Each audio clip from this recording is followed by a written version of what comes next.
Les vivants et les dieux, symboles et religions, par Michel Cazenave.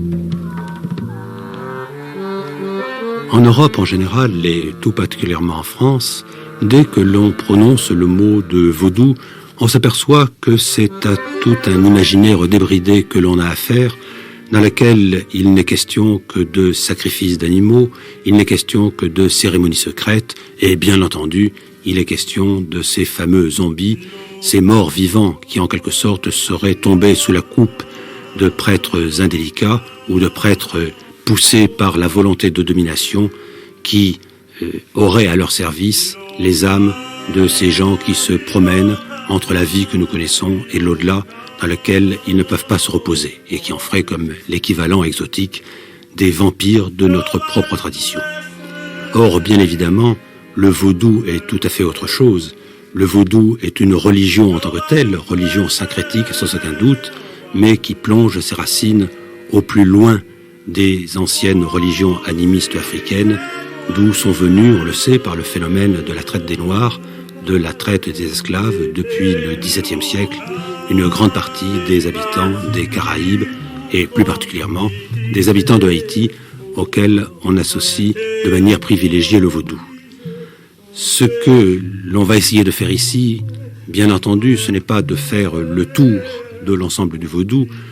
L'exercice serait trop difficile, serait trop complexe, et puis d'une certaine façon, il est évident que même pour des ethnologues occidentaux, on ne connaît pas tout du vaudou, mais c'est beaucoup plus essayer de dérouler un certain nombre de fils qui nous permettent de nous retrouver un peu dans sa complexité, dans toute sa richesse, et surtout qui nous permettent de commencer à comprendre, de commencer à entrevoir quel est cet esprit religieux tout à fait particulier, tout à fait singulier, incarné dans les îles Caraïbes, mais qui, à l'évidence, mérite attention, mérite reconnaissance et mérite qu'on s'y intéresse d'une façon tout à fait raisonnée. Alors, avec nous aujourd'hui, pour nous permettre de mener cette exploration, Françoise Grunt, qui est ethnographe, et James Germain, lui-même chanteur haïtien, inspiré du vaudou et élevé dans le vaudou, comme il va nous le dire. Il faut ajouter que cette émission a été enregistrée dans le cadre du Festival de l'Imaginaire, grâce à la collaboration de Arwa Desbert de la Maison des Cultures du Monde.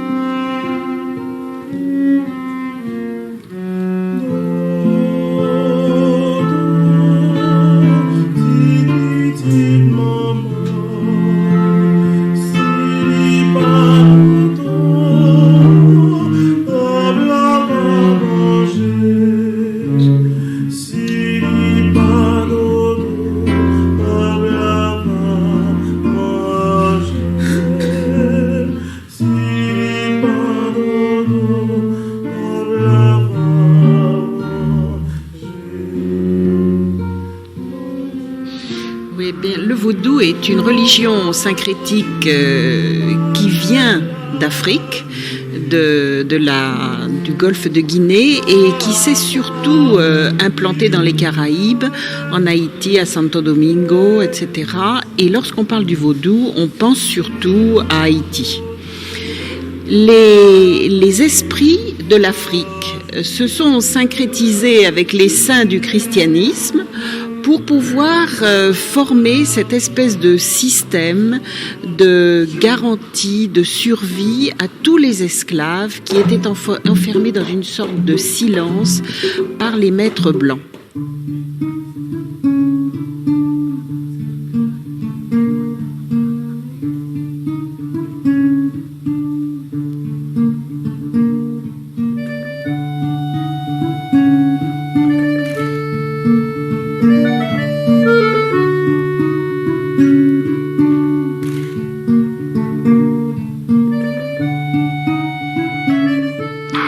Le vaudou, c'est un panthéon à la fois totalement ancré dans une réalité africaine et totalement nouveau dans la mesure où les pouvoirs des dieux, des esprits, sont adaptés aux nouveaux besoins des esclaves qui sont sur un territoire inconnu. Le centre du vaudou se trouve néanmoins en Afrique, à Ifé, dans la terre-mère, dans la terre de vie. Les loas ou esprits du vaudou sont totalement hiérarchisés et au cours de cérémonies très constituées chevauchent leur monture, c'est-à-dire les adeptes du vaudou, ceux qui sont initiés et ceux qui peuvent, par le fait de cette transe, arriver à fournir à toute la communauté une vision de l'avenir, un espoir et une sorte de volonté d'être ensemble contre un pouvoir qui les tue en fait. Le vaudou est une religion de résistance, mais une religion aussi qui a une très haute spiritualité.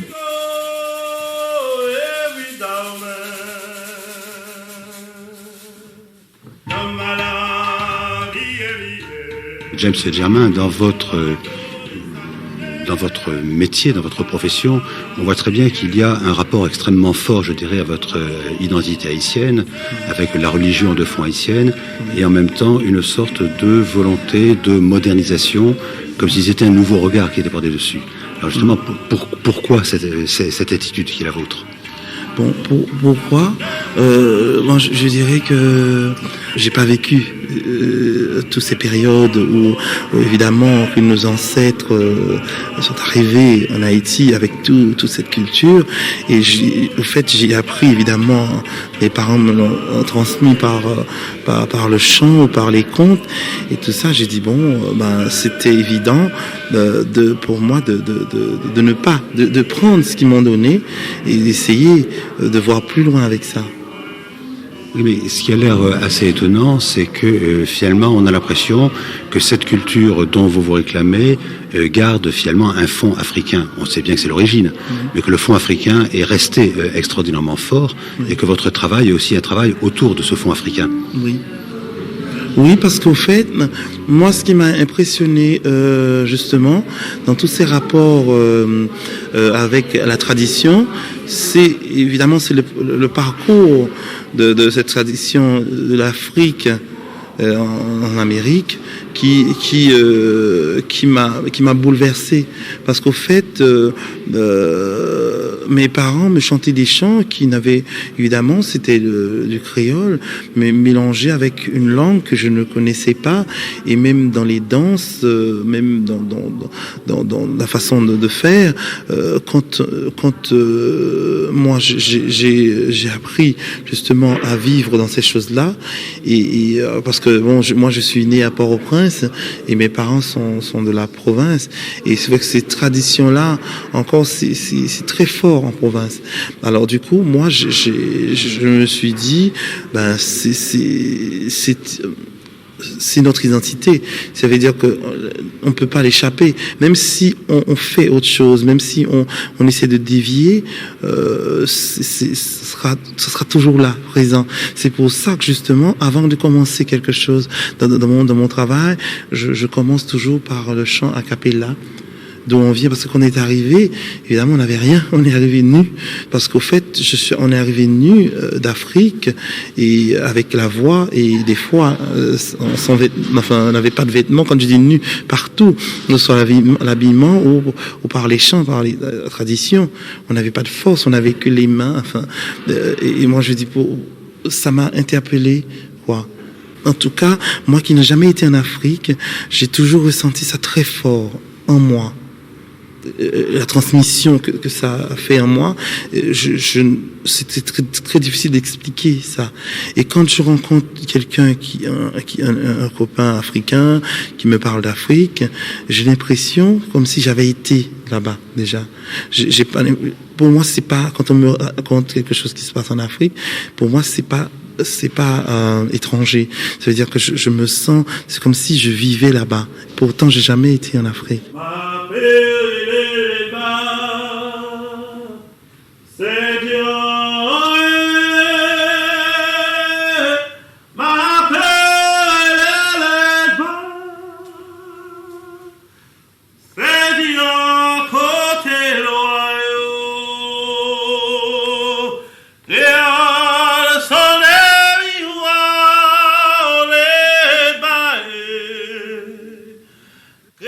En Europe, on a l'habitude d'assimiler souvent le vaudou à la sorcellerie, parce qu'on ne comprend pas toujours ce que recouvre l'esprit de cette religion.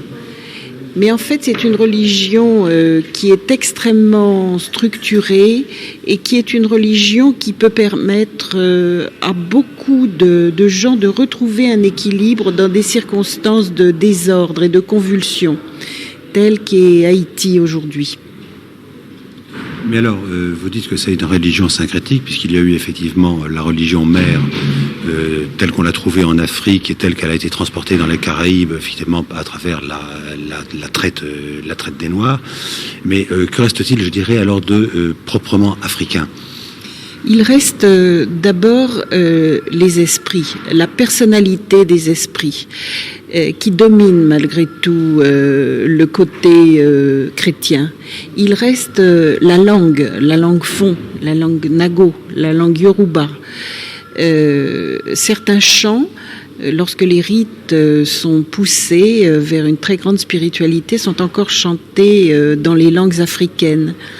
Et puis, il reste le phénomène de la transe, qui est en fait le fondement de cette religion.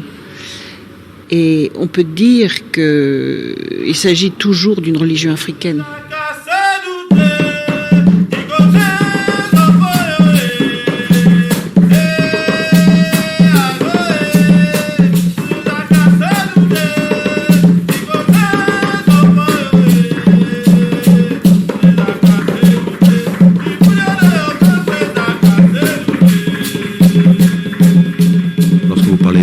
Qui chevauchent la monture, c'est-à-dire de ces esprits qui prennent possession dans la transe, que représentent au juste ces esprits, parce que je suppose quand même, je dirais que le haïtien, le caribéen ne croit pas dans les lois comme nous croyons par exemple dans le Christ. Et là, c'est une existence différente qui est conçue ainsi.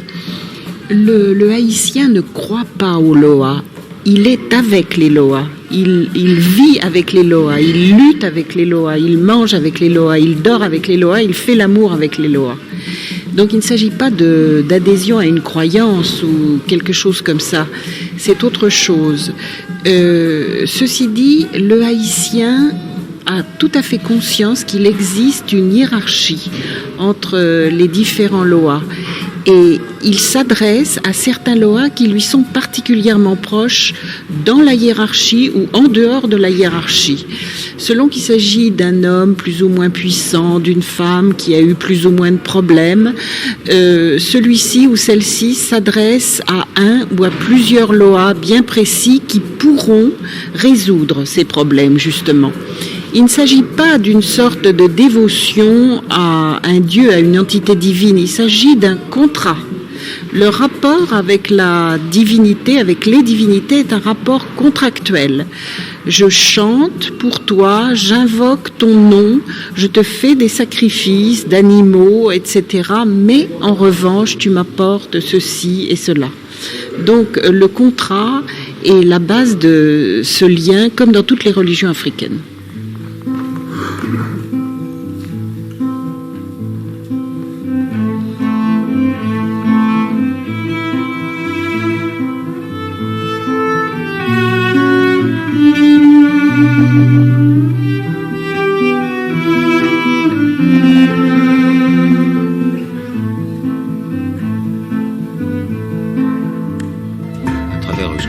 James Germain, il y a donc chez vous une sorte de rapport toujours, enfin que vous ressentez toujours extrêmement vivant, toujours extrêmement profond finalement, avec, je dirais, la religion vaudou.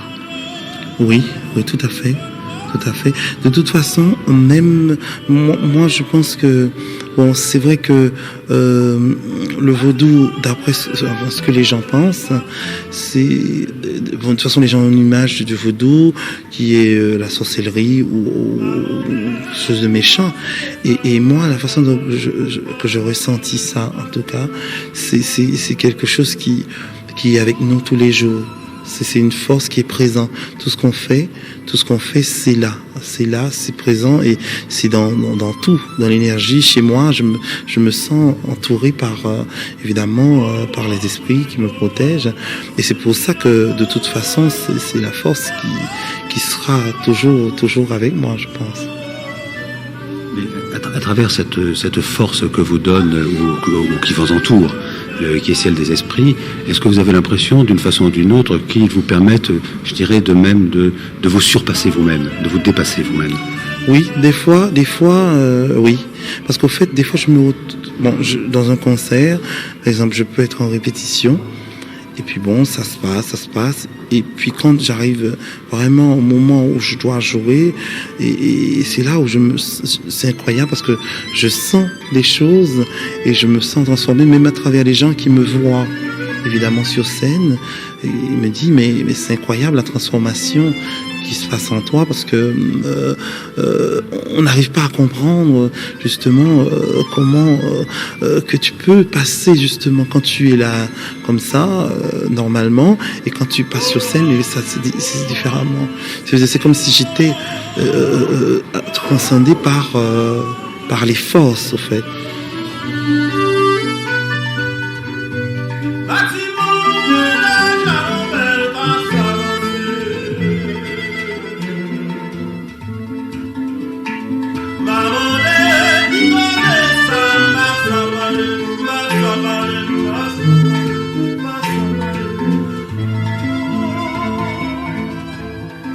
Et vous dites, Françoise Grunt, donc que dans les cérémonies, il y a cet instant important qui est celui de la transe.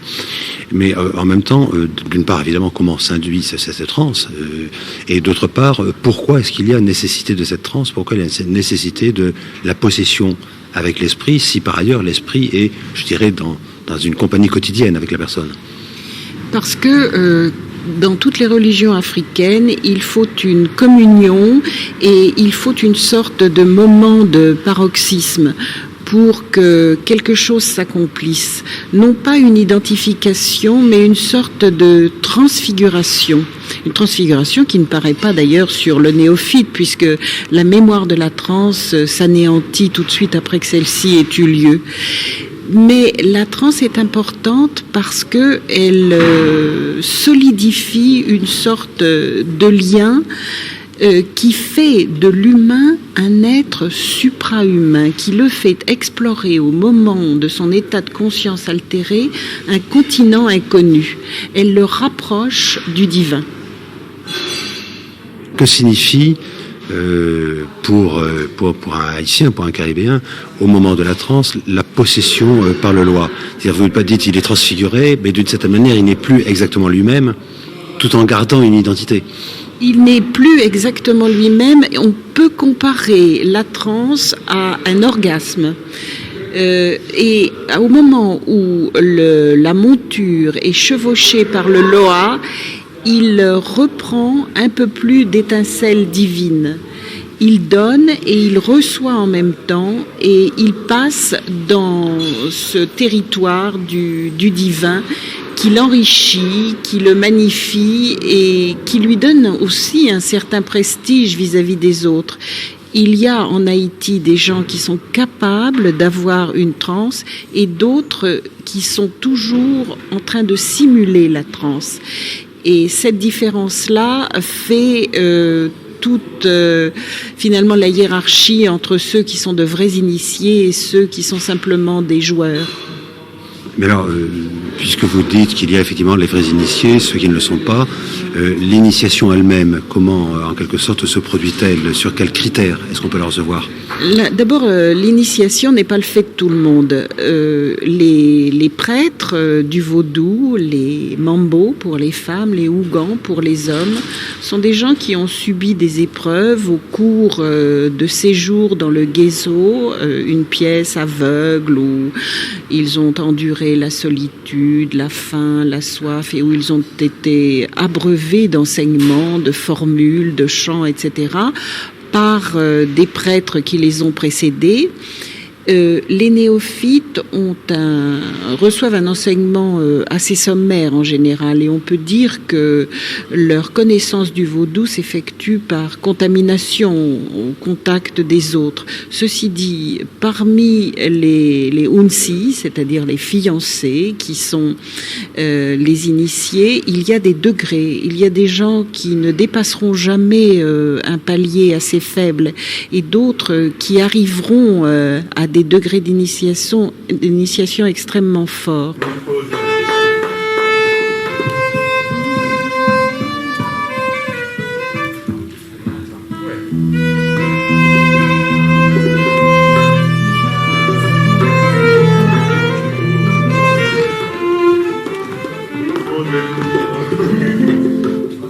Est-ce que ça ne vous a pas posé de problème de dire je retranspose sur scène quelque chose qui est finalement la religion de mes ancêtres et l'esprit dans lequel vous baignez vous-même, c'est-à-dire en faire un spectacle?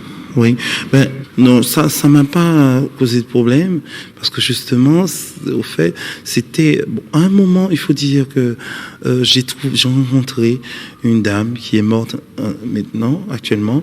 C'est quelqu'un qui m'a beaucoup aidé. C'était ma mère, un peu, je dirais, la mère spirituelle, qui m'a aidé à comprendre mieux et aussi à développer cette tradition dans ce que je fais, mieux transmettre ces traditions. Et je pense qu'au contraire, c'est beaucoup, avec beaucoup de fierté que je reprends ça sur scène. Parce que moi, je dis toujours, évidemment, j'ai pas vécu ce que nos ancêtres ont vécu, mais justement, c'est ma façon, justement, de leur rendre hommage, de leur dire que je suis reconnaissant de tout ce qui s'est passé, enfin, de tout ce que eux, ils ont la douleur qu'ils ont souffert et tout ça, et tout ce qu'ils ont fait, justement, pour nous sortir de là. Dodo. 1, 2, Dodo.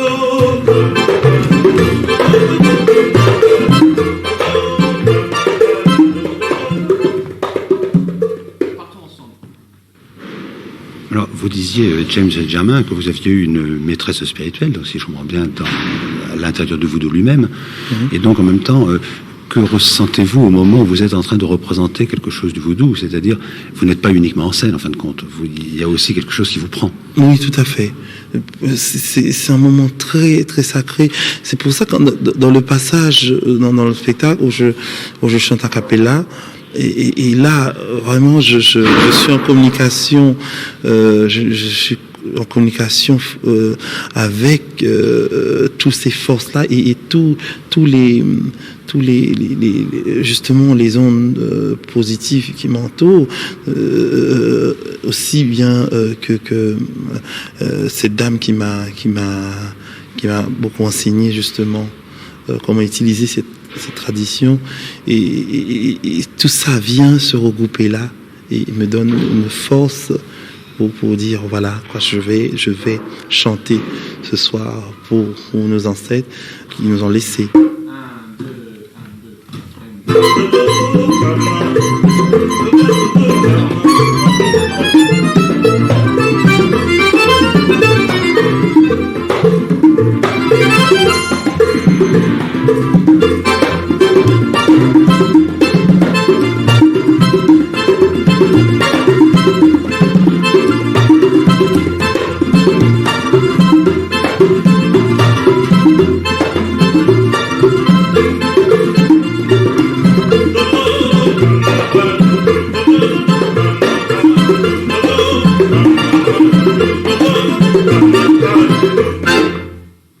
est-ce qu'il y a aussi dans le vaudou, je dirais, un aspect de guérison? Parce que on voit très bien qu'on s'adresse aux lois pour, je dirais, avoir une vie qui convienne, d'avoir ses désirs remplis, et particulièrement, alors, qu'en est-il du rapport à la maladie? Alors absolument, le vaudou est une thérapie. On implore les lois vaudou pour guérir des maladies mentales, pour guérir des maladies physiologiques, pour prévenir aussi certaines maladies ou certains cataclysmes, et on implore le vaudou pour la divination. On va plus loin. On se livre à certaines cérémonies vaudou pour pouvoir faire parler les morts. Le rapport avec la mort est très intéressant. On est dans l'eau et on meurt dans l'eau. Et finalement, la mort se passe comme un retour vers l'Afrique. Le mort va nager dans la mer qui le sépare du continent originel et il va regagner Ifé, la terre d'Afrique. Mais il faut savoir si les morts sont bien retournés dans leur lieu d'origine. Et pour cela, il y a une cérémonie qu'on appelle « Parler les morts dans de l'eau ». Et des jarres sont disposées et le Ougan ou la Mambo, dans sa transe, va faire parler les morts avec les voix de ceux qui les ont connus, en fait. Donc, on va avoir une sorte de parcours assez particulier entre deux mondes. Cette cérémonie est pratiquée régulièrement et elle intéresse en tout premier chef les familles et les gens qui, aujourd'hui encore, dans l'Haïti contemporaine, veulent être rassurés sur le sort de ceux qui continuent à vivre dans un autre monde.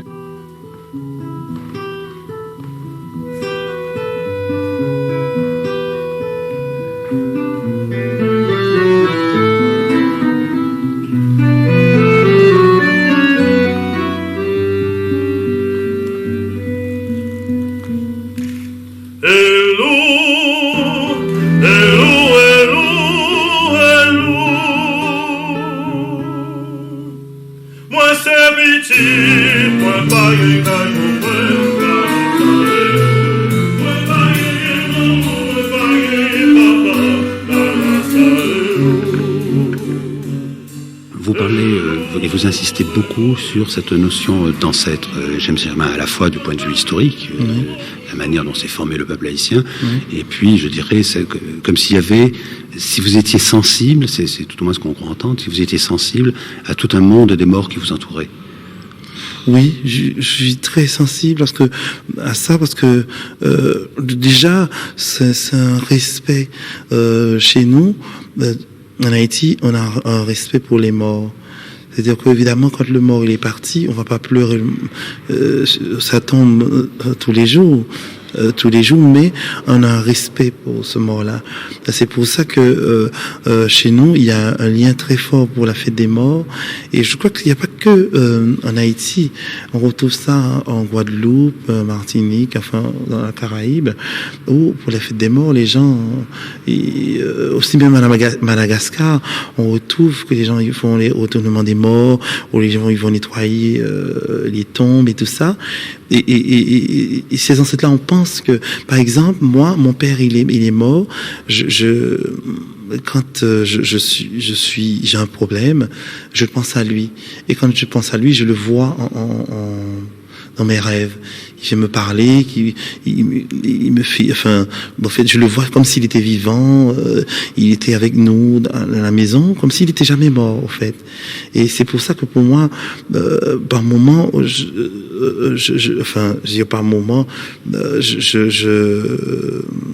je sens de toute façon les forces et cette force-là des fois me fait peur. Quand je dis me fait peur, parce que il y a des moments où je suis chez moi dans le noir, j'ai du mal à rester dans le noir parce que j'ai l'impression toujours qu'il y a une force qui est avec moi dans la maison, et la lumière chez moi est toujours allumée. Parce que des fois, par moments, je sens, c'est comme s'il y avait des forces.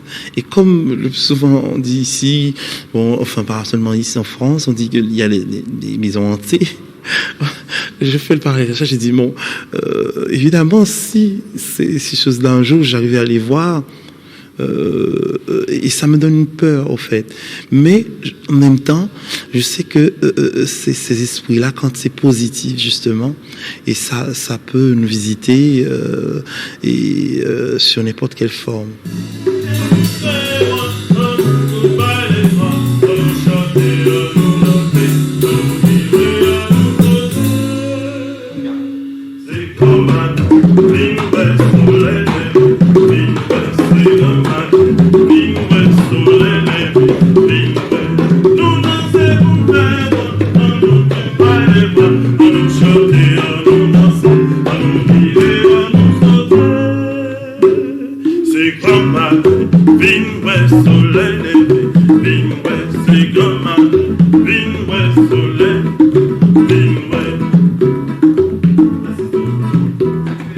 Mais alors, si vous voulez, il faut quand même bien aborder ce thème, bien qu'il soit en particulier folklorique chez nous. Mais qu'en est-il de ces fameux morts survivants, en quelque sorte? Les zombies. Oui. Les zombies, oui. Les zombies existent. Et en fait, il s'agit d'une technique pour pouvoir asservir des gens, se procurer des esclaves à bon compte. Vous savez que Haïti est un pays tropical où les plantes abondent, où, comme en Afrique, on est très au courant de la science des poisons. Donc, on met des gens en état de mort apparente. Et lorsqu'ils sont tombés dans un certain coma, lorsqu'ils se réveillent, celui qui a provoqué cette mort apparente peut les utiliser alors qu'ils sont vidés de leur substance. C'est la raison pour laquelle, pour être sûr que quelqu'un est bien mort en Haïti, on lui cloue les poignets au couvercle de son cercueil.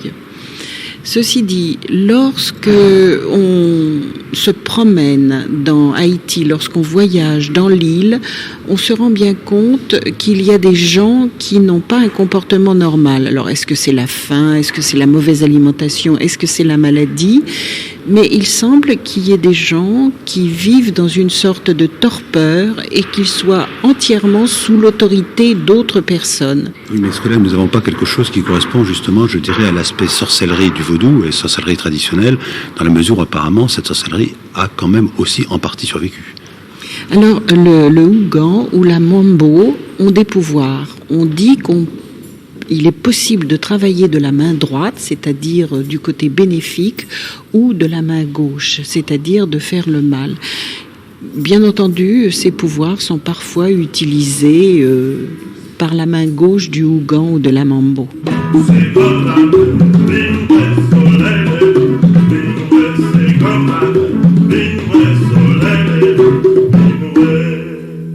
Pour vous, James Germain, que signifie de chanter? Parce qu'on a l'impression que c'est beaucoup plus qu'une activité de celle du chanteur, comme on le dirait en Europe, mais que beaucoup plus il y a chez vous comme une sorte de, je dirais à la fois de sentiment de louange, à la fois de sentiment de vénération, et que vous chantez comme si vous étiez en dialogue avec une autre réalité. Oui, c'est très difficile à expliquer ça, parce que, en fait, dès que j'ouvre ma bouche, que ce soit chez moi ou sur scène, de toute façon, je ne peux pas. Par exemple, j'ai des amis qui me disent, mais James, il faut marquer, on est en répétition. Mais je peux pas. Dès que je commence à chanter, il y a une connexion qui se fait directement. C'est-à-dire que je me sens transporté et l'énergie se transforme. C'est ce que je disais tout à l'heure, c'est que les gens me trouvent changé complètement. C'est pour ça que des fois, quand on dit, oui, les chanteurs, mais quand on m'a pas entendu chanter, avec la personne qui est là, comme ça, qui parle et tout ça, des fois qui ne parle pas, et dès que j'ouvre ma bouche, mais les gens sont toujours choqués de voir la réaction. Et je crois que de toute façon, on est obligé, pour moi, d'être sur scène ou partout où je passe, parce que ça, des fois ça m'arrive d'être sur scène et des fois ça m'arrive aussi d'apporter la musique dans des salons. Quand j'ai des salons, chanter pour mes amis, bien à chaque fois, même quand je chantais aussi devant des gens qui comprenaient rien à ce que je disais, et ils m'ont toujours dit, c'est incroyable, monsieur, je ne comprends pas ce que vous dites, mais ça m'a traversé. Et effectivement, je ne sais pas, je ne fais pas d'effort pour ça. Je pense que ça vient parce que de toute façon, moi, quand je commence, avant de monter sur scène, j'ai besoin de me purifier. Quand je dis me purifier, d'oublier tout ce qui est autour de moi et de penser à ce que je vais faire, à la musique. Parce que je pense que la musique, comme tout, on peut pas. Il faut être pur, il faut être clair, quoi. C'est comme ce que je veux dire par là, c'est avant de chanter, c'est de libérer tout ce que j'avais en moi de négatif et de mettre le positif là et monter sur scène et chanter.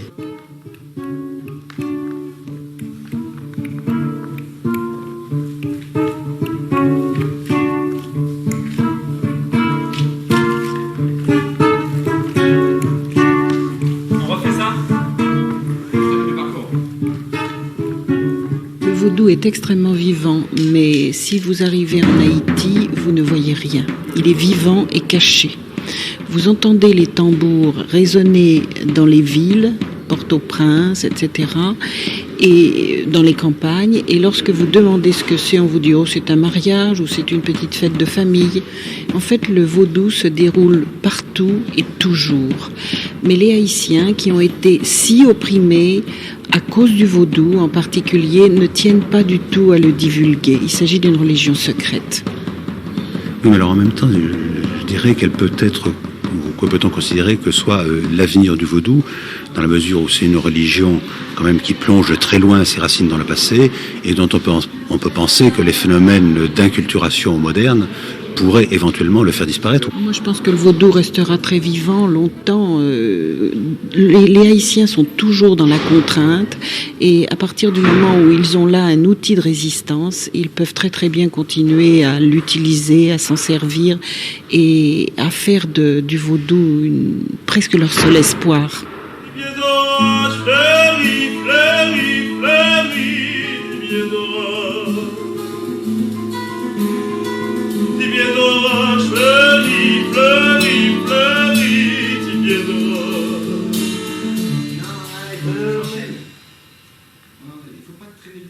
Je crois que dans tout toute la musique que je chante, que ce soit la tradition la tradition haïtienne ou d'autres répertoires, quand j'ai d'autres répertoires, enfin je ne considère pas ça vraiment comme un grand changement parce que je chante du négo spirituel et du gospel, et toutes ces musiques-là, c'est des musiques justement racines africaines, au fait. Mais évidemment que je chante pas dans ma langue parce que je chante en anglais. Mais même ça, c'est-à-dire que je me sens toujours concerné par le sacré, d'amener ça à un niveau. De toute façon, ça, moi, c'est pas descendre, le niveau ne descend pas. Si j'amène ça, il faut que je lève ça haut à sa place. Les pieds d'orage, montez, montez, montez, les pieds d'orage, montez, montez, montez, les pieds d'orage.